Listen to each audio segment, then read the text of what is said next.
Sveiki kūno kulto žiūrovai, jau prieš kurį laiką, čia jau, blemba, jau ne prieš kurį, jau prieš 2 savaitės turbūt parašiau tokį postą Facebook'e. Draugai, šiandien darysim video apie papildus, kuriame atsakysim į dažniausiai užduodamus klausimus. Jeigu norite paklausti, rašykit komentarus, mes juos atsakysime. Video netrukus. Tas netrukus gaunasi, kad po... Jeigu 27, šiandien yra 25, 26. Tai normaliai. Žodžiu, savaitėlę gerą praleidom. Tai dabar perinam prie klausimų. Iš tikrųjų, žiūrėsim, kaip galva dirbs, nes kiekvieną rytą darau dabar po 1,5 valandos kardio ant takelio. Ir pirmas maitinimasis būna baltymų kokteilis su avižom ir bananu. Ir dabar laukiu, kol suvirškins. Valgysiu lašišą. Tai galiu šiek tiek sulėtinti atsakinėti, nes angliavandenių nėra. Taip. Dėl kreatino, koks turi būti, kokiu tikslu geriausia vartoti, ar tinkamas pradedantiesiems, ar labiau pažengusiems?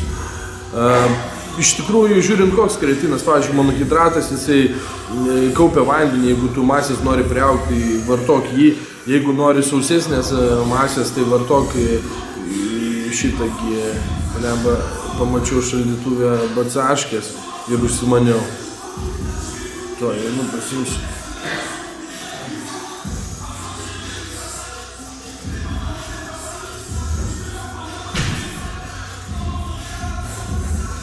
Aš greit.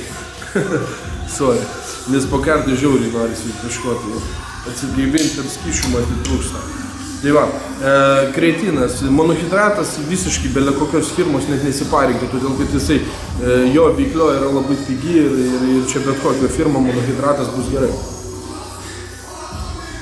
Realkalinas, kreagenikas ar kitos jau pakoreguotos kreatino formos, tai dažniau būna sausam raumeniui ir esmė kreatiną dažniausiai vartoja dėl staigumo.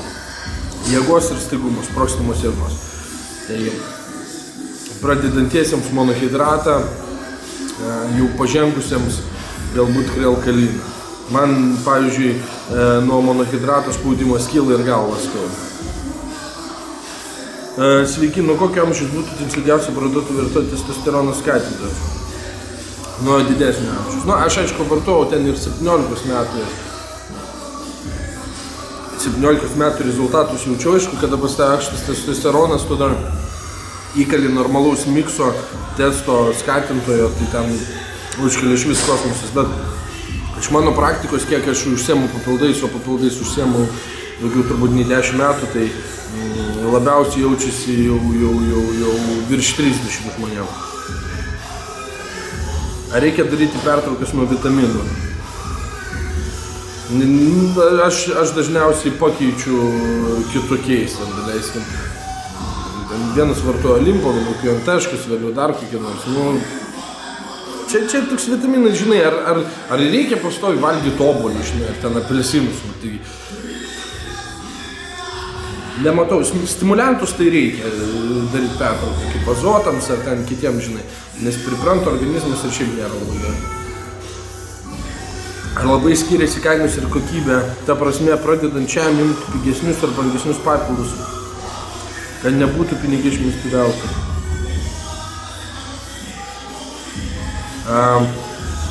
Iš tikrųjų, jeigu renkatės būtent proteiną arba amino rūgštis, geriau neimkit pačių pigiausių. Tikrai neimkit pačių pigiausių, neaiškių firmų, todėl kad gainerė bus ten vienas cukrus, o proteinė ten gal nežino, ar bus pridėta proteino, ar bus pridėta to pačio gainerio. Tu niekad negali žinot. Bet tokius kaip kreatinas, betalaninas, argininas, tai iš vis nesiparinkit, imkit belekokį, jeigu veiklioji medžiagą. Ta prasme, belekokį, kuris oficialiai yra gamintas. Jeigu tenais maišelį su lipduku, maišelį, miltelį ir lipdukas betalaninas, tai aš nepatarčiau. Bet kokteilius geriau normalesnius. Sveiki, ką manote apie L-karnitiną? Verta naudoti dėl ryškinimo? Merginoms gal ir verta, yra visokiausių tyrimų, vieni kad veikia, kiti kad neveikia. Aš asmeniškai jaučiu L-karnitiną, kada sausinusi, bet aš vartoju 4 gramus per dieną, tai yra tikrai didelė dozė. Tai va tada jaučiu, iki to aš nelabai jaučiu. Aišku, geriau prijung termogeniką kokią nors, tai labiau jaučiu. Geriausiai ir termogeniką, ir L-karnitiną, tai iš vis pasakau. Turiu patyręs nugaros traumą, vienas lankstelis yra susėdęs, ar padėtų man jei greičiau kremžlį stiprinčiau, papildai stiprintų. Nu, žinok, čia reikia su specialistu, todėl kad jeigu susėdęs tau papildas jo nepakels. Jeigu būna padilimas kažkoks tai uždegimas, tai tada papildas gali padėti, bet tikrai ne tokiai problemai. Tas pats, kai žinai, būtų, man ranka sulūžus, ar man pagėrus kalcio, ar sugys ranka. Nu, jinai nesugys, jinai greičiau kažkiek padės gydyti, žinai, kad bus maisto medžiagas, bet kad jeigu tau va taip suspaustis lanksteliai, tai jis tau tikrai neprikels. Reikia su specialistais, čia jau vaistų vadovų. Taip, sveiki, norėčiau išsamiau apie testų skatinius. Palankiausia kaina ir kokybės santykis, ką mano apie Active Lab firmą. Ernest, žodžiu, Active Lab firmų tikrai yra neblogų papildų, bet testo skatintus vėlgi reikia žiūrėti, ką svarbiausiai sudėti reikia žiūrėti. Kur būtų D-aspartic acidas, DAA, būtų dienos normui apie 3 gramus. Tribulusas tas pats būtų didesnis negu 5% saponio ir jo dozė būtų didesnė ir cinkas, magnis, B6 vitaminai, zema, kad būtų dadėta. Nu ir plus ten jau žiūrėkiu, bet šį pagrindiniai šitie yra aspektai. Tai Active Labai pas mus Muscle Shop'e yra, bet aš ten dabar neatsimenu, ar kas yra iš stipresnių testo skatintojų. Mano favoritas yra Black Devilas High Tech. Tikrai labai kokybiškas ir dar T100 neblogas. Bet Black Devilas man patinka tikrai, bet nuo jo ir slus daraisi. Kaip užsikrauti organizmą magnių, kai magnio papildo gerti negali? Žalias daržovės siūlimpa po rankų treniruotis neįmanoma, jūsų lenkinės draugas mešlungis. Mešlungis tau, ne? Bet matai, įdomu, kodėl tu magnio gerti negali. Kokios priežastys, gal ir iš maisto negerai. O gal nebūtinai magnis. Man, pavyzdžiui, dabar, kai kardio darau, aš pradėjau mineralinį Vytautą gerti. Tikrai norisi, ten tų druskų yra, žinai, mineralų ir atskirai kažkaip tai vitaminus geriau Olimpo, ten vienas mineralų, vienas vitaminų, tabletė atskirai magnio negeriu. O galbūt tau tiesiog pabandyk bacaškį pagerti didesnėm dozėm su glutaminu. Galbūt jos padės, gal to ne magnio, nebūtinai magnio gali. Kokie papildai tinka lėtesniai medžiagų apykaitai turinčiai žmonės, kurie patys geriausi testo skatinimų jų kompleksai. Kokie apykaita turinčiai? Pas mane yra nesuper greita medžiagų apykaita. Tai geriausiai man amino rūgštis, bacaškės su glutaminu miksas visada tinkantis labai. Testo skatintojus irgi gerai, bet periodais, tai vartoji, nevartoji. Kaip jau prieš tai minėjau, Black Devilas yra labai geras man bent jau, nu ir T100 Olimpo. Testekas dar kažkas nieko, bet vien tribulasas jau šūda. Sveikas, vieni sako baltymus gerti po treniruotės, kiti treniruotės metu arba suderinti BCA. Vieni sako baltymus gerti po treniruotės, kiti treniruotės metu arba suderinti su BCA. Kaip būtų geriausiai norint priaugti raumeninės masės ir galbūt kokius papildus. Baltyminio kokteilio treniruotės metu tokius būdus negerkit turnyrus. Čia tas pats, kas valgyti varškę treniruotės metu, tai tau stovės skrandis. Bacaškis kaip skystalą gali gerti, žinai, apsaugot biškį raumenis, bet angliavandenis izotonikus geriau reikia. Po treniruotės, jeigu BCA, pavyzdžiui, geri, tai geriau išgerti pirmiau BCA, nueik į dušą arba pamišti už 5 minučių, kai bacaškis iš skrandžio į žarnyną nueina savintis, išgerti kokteilį. Nes jeigu viskas supilsi į vieną vietą, šiek tiek ilgiau savintis bacaškį. Jinai tiek pat įsisavinti, šiek tiek ilgiau, nes tiesiog skrandis bus daugiau apkrautas. vat ir visko. O norint priaugti raumeninės masės, nu tai aminkės, kreatinas, kokteilis. Kokteilis gali būti ir angliavandeninis, nesvarbu. Žiūrint, kas tu, ar tu kudai storas, ar tu tiesiog kudai.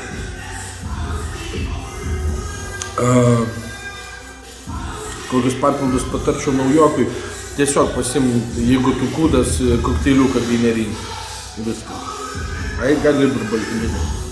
Tiesiog pasižaidimui, patreniruotės, kad gauti papildomų kalorijų. Papildų kompleksas koviniui sportui. Koviniui sportui pats geriausias, pas mane, kur Hebra Muscle Shop'e perka kovotojai, tai dažniausiai būna vienas iš kreatinų, tai vėlgi priklausomai ar jie meta svorį ar nemeta svorį, tai būna kreatinas, tada arba termogenikas, kaip Olimpo Extra Speed, QNT Stack Force'as, Millionerio Extra Speed'as, kažkoks toks energetinis termogenikas, kur duoda energijos, bet dar padegina į riebalą, plus BCAškis, ir vitaminų. Va čia jų pagrindas. Jeigu nereikia svorio priaugti, baltymų net neima. Vitaminiai mineralai, kreatinas ir BCA su glutaminu. Kai kurie dar testo skatintoje prijungia. Tai va koviniam sportui tai yra pagrindas. Turiu 2 klausimus apie testą, papasakot plačiau, ką daro ir Fat Burneriai, tik reklama ir iš tiesų veikia. Jau kažkaip daug apie tą testą skatintoją pasakau. Fat Burneriai, tik reklama ir iš tiesų veikia. Priklausomai kokie. Aš asmeniškai išgėręs 2 kapsulės prieš rytinį kardio, 2 gramus L-karnitino ir 2 kapsulės Stack Force'o, riebalų degintojo, būna pamaišiau su Activlabo termoshaperiu, vieną dieną tą, kitą tą.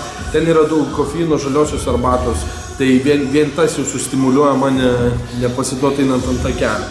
Tai jau yra pliusas. Plius termogenikai kas yra? Kelia kūno temperatūrą, tai būtent riebalinio audinio temperatūrą ir duoda kitos veikliosios medžiagos įsisavinti daugiau deguonies.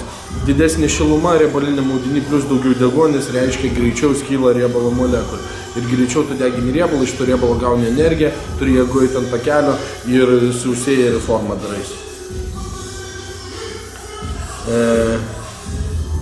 Taip, ką geriausia vartoti prieš treniruotę? Azotą. Vienareikšmiškai, bet reikia daryti pertraukas, bet aš pats asmeniškai tikrai jau piknaudžiauju.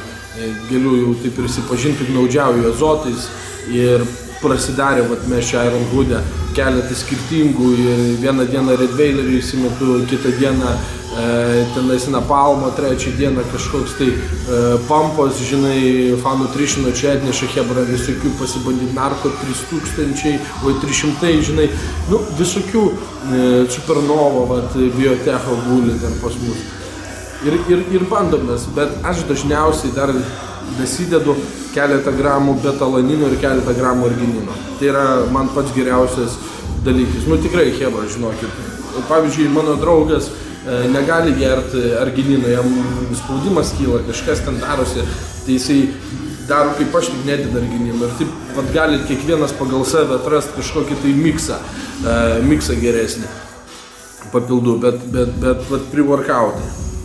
Įvairiausių firmų, įvairiausių maišyk, bandyk, pirk vieną, kitą, trečią, išgeri kitą, pasiemi, eksperimentuoji, žiūri, kas geriau, dasidėk, ten argininą ir betalaniną ten juokingai kainuoja, ten 10-15 eurų kiekvieną pakuotę, tai ten nusipirkė, o jos užtenka ilgam, tai ten žaidėsi su jais. Gal galite parekomenduoti, ką manate apie papildą GABA, ar vertas dėmesio jūsų nuomonė? Ir svarbiausia, kokias BCA pigesnis ar brangesnis gerti, nes šiuo metu vienas pigiausių BCA. Taip, GABA, aš kažkada vartojau, man nepatiko, nei aš tam išsimėgu geriau, nei ką. Prieš miegą aš nusiperku, rusiškas yra papildas Milon 8, jis ten kainuoja iš vis juokingai, ten apie 5 eurus gal. Tai yra žolelių mišinys, melisos, mėtos, valerijono šaknis, ten miksas toksai. Tai va tokias 3 tabletės išgeri prieš miegą, tai taip įmiegi, ramiai ir nervų sistemą pailsi, ir augi geriau nuo jo, todėl kad geriau naktį pailsi ir kainuoja juokingą sumą ir nereikia tenais nei gabų, nei ko. Dabar į Muscle Shop'ą gavome tokį treko sleep ten kažkas, tai miksą. Tai va jį pabandysiu, vėliau galėsiu pasakyti. Va dabar jų pasiėmiau su savim, bet dar negeriau. ar BCA svarbesnis? Koksai? Aš visada renkuosi milionerio BCA su glutaminu, jisai ten gaunasi parduotuvinio 3,5, bet ten mūsų pastoviems klientams nuolaidos visą laiką būna parduotuviai, ten tik reikia klausti, teirautis ir visą kitą rašyti. Tai jis ten netaip ir brangiai gaunasi. Bet labai ir geras skonis, ir tirpumas, ir labai gera formulė. 4,1,1 BCA plus glutamino santykis labai geras. Tai labai gerai jaučiasi. O tavo paminėtas BCA Extra, tai čia ActiveLab. Jo, jis nebrangus, bet jis tokio šlikštumo, kad aš vieną kartą prasidariau, išgeriau porą porcijų, atidaviau draugui. Todėl, kad gaunasi įdeda BCA veikliosios ir labai prasto skonio stipriklio. Ir tada tu paragauji to skonio stipriklio, gali apsivemti, nereikia man tokių papildų. Tai jeigu tau skonis nesvarbu, tai ten BCA gal dar nieko. Taip, kokį geriausią papildą svorio metimui ir iškilmus? Termogeninį. O jeigu jau nori konkrečiau, tai užsuk, jeigu iš Vilnius pas mus į Muscle Shop LT Rinktinės gatvė PM5 Vilniuje ir tikrai pardavėja patars, arba aš patarsiu, nes čia reikia jau į tave žiūrėti. Aš dabar nesididinu nuotraukas, matau iš tik tai, kad panelė rašo, o čia dar reikia pasiteirauti, ar kofeiną toleruoja, netoleruoja, bet čia yra, jeigu iš pigesnių, kaip jau klausė, ActiveLab, tai ActiveLab yra termoshaperis, Q&A yra Stackforce stiprus arba burneris, įvairiausių labai daug yra. Čia pas mus irgi Ironwood guli ten keletas kažkokių, galite ir čia užžyti. Sveikas, gal patarsit kokių vitaminų sąnariams? Žinok, labai įvairiai, pavyzdžiui, vieną tokį, kurį nelabai rekomenduočiau dėl skonio, tai Megabolas, ten Flex kažkaip, arba sumeluoti irgi, Muscle Shop yra ir draugui skaudėjo visus sąnarius, aš pažiūrėjau pagal sudėtį gerai, nes ten yra MSM-as ir viskas, žinai, yra, bet tokio žiauraus skonio, bet svarbu padėjo žmogui ir nebrangus labai. Ten be nuolaidų gal 15 ar 14 eurų, 300 gramų. Sveiki, pertraukos proteino, amino, pre-workouto vartojime. Nedarimo galimos pasekmės iššūkiai. Tai žinai, kas yra proteinas? Tai tu ir vištą valgydamas kiekvieną dieną nedarysi pertraukų arba kiaušinių kažkokių, tai tu nenumirsi. Tai čia ir proteino jokios pasekmės nebus. Nebent jau tu super dideliam dozėm vartosi, tai galbūt tau tada sutriks virškinimas, jeigu tu ten gersi po 5 kokteilius per dieną ir valgysi po 40 tablečių amino. Bet prie workouto tai per daug galima, bet kai aš sakau, aš pats piknaudžiauju prie workouto, nes man patinka, aš išgeriu, aš labai gerą trėšą darau ir užtat augau visas, tikrai man formai labai gerai prie workouto jaučiasi. Ir motyvacija labai gera, bet aišku, negerai širdžiai, todėl kad tai vis tiek ten yra kofeino. Tai tik tiek. Tai dabar Ironwood klausimai baigėsi. Užeisiu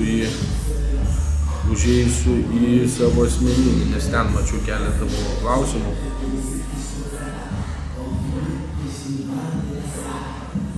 Oi, čia. Taip, ar verta daryti papildų ciklavimus, pavyzdžiui, vitaminai omega? Asmeniškai to nelabai tikiu, bet esu girdėjęs. Čia iš vitaminų omega 3 tikrai nereikia kaitaliuoti, geri arba negeri. O ten, kad gersiu vitaminus, čia nebent jūs taupot pinigus, tada galite taip padaryti. Ar reikalingos pertraukos kreatino vartojime? Kreatino tai reikalingos, jeigu tai yra monohidratas, nes vandenį kaupia, biškį aninkstų, apkrauna, bet minimaliai aišku, bet vis tiek. Oi, čia visi. Ką manai apie lietuvišką Healthy Choice? Geras papildas, bet be skonis. Tai vienintelė jo bėda. Šiaip sudėtis gera, kas nori be skonio ir be jokio skonio gert proteiną, bet kokybišką, tai rinkitės lietuvišką, bet kas nori kažko skaniai. Tai yra pietų gamintojai. Tai čia geras produktas, bet be skonio. Tribulo L-karnitina, vėlgi klausit, aš jau buvau atsakęs. Gerai, bičiuliai mėly, užeikit Facebook'e į Iron Vito puslapį, į Iron Hoodo puslapį, palaikinkit, pasišėrinkit ir žinoma Instagram'e užeikit. Instagram'e Iron Vitas. Tenais irgi būna daug nuotraukų. Iron Hoodo Facebook'e būna video live, taip kad užeikit, žiūrėkit, dalinkitės ir nepamirškit šito YouTube kanalo Kūno kultas, subscribinti, laikinti, parašyti komentarą, nusiųsti draugui pažiūrėti ir dėl to, aišku, didės ir video medžiagos. O dabar ką, reikia man eit pavalgyti, nes po kardio visau jėgų nebeturiu. Bet einam link tikslo, einam link formos. Tai va, draugai mėly. Jeigu viskas gerai, darysim dažniau tokius video ir įvairesnius, nes tai ganėtinai paprasta, dabar po kardio iš ryto anksti, kol dar žmonių nedaug salėje, galim pasišnekėti. Aišku, reikia tik tai temų. Tai visada Facebook'e mums rašykite temas ir mes kažką sugalvosim, kaip įdomiau jas pateikti. Taip, bet iki bičiuliai. Iki kitų video. Neužmirškit pasidalinti su draugais į sveikatą.